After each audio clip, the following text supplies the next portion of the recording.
আমরা 2014 সালের নির্বাচনে যাই নাই, বিরোধী দল যায় নাই, আমরাও যাই নাই, জাতীয় পার্টি গেছে, আওয়ামী লীগের সাথে যারা ছিল তারা গেছে। 2018 নির্বাচনে সবাই গেছে, আমরাও গেছি। তবে এখানে আমাদের যাওয়ার একটা পার্থক্য আছে। 2018 নির্বাচনের আগে শেখ হাসিনা তিনি বলছিলেন, আমাকে বিশ্বাস করেন, আমি বঙ্গবন্ধু কন্যা, আমি ভালো একটা নির্বাচন দিব, আপনারা আসেন।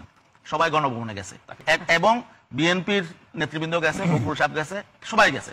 একমাত্র রাজনৈতিক দল ইসলামী আন্দোলন বাংলাদেশ, আমরা বলছি যে না, নির্বাচন দেওয়ার জন্য আপনার সাথে বসবো কেন? ভালো নির্বাচন দিলে নির্বাচন কমিশন দিবে, আপনার সাথে বসবো না। একমাত্র ইসলামী আন্দোলন বাংলাদেশ 18 নির্বাচনের আগে গণভবনে হাসিনার সাথে বসে নাই, অথচ 18 নির্বাচনে সবাই গেছে।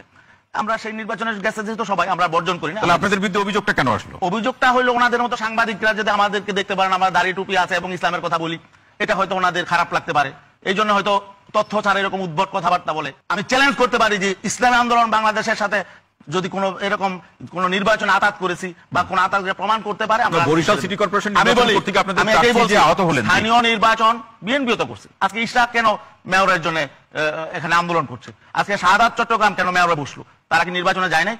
এটা স্থানীয় নির্বাচন, লোকাল গভর্নমেন্টের নির্বাচন। এবং হেলাল ভাইদের দল বিএনপি 2022 সালের 10 ডিসেম্বর পর্যন্ত পার্লামেন্টে ছিল। আমরা তো সেই সকালে সেই পার্লামেন্ট নির্বাচন ফলাফল বয়কট করছি, বর্জন করছি, কিন্তু তারপর তারা পার্লামেন্ট 2022 10 ডিসেম্বরে তারা ঘোষণা দিয়ে পার্লামেন্ট থেকে বের হয়েছে। এখন কি আপনারা বলবেন যে বিএনপি স্বৈরাচারের দোষর?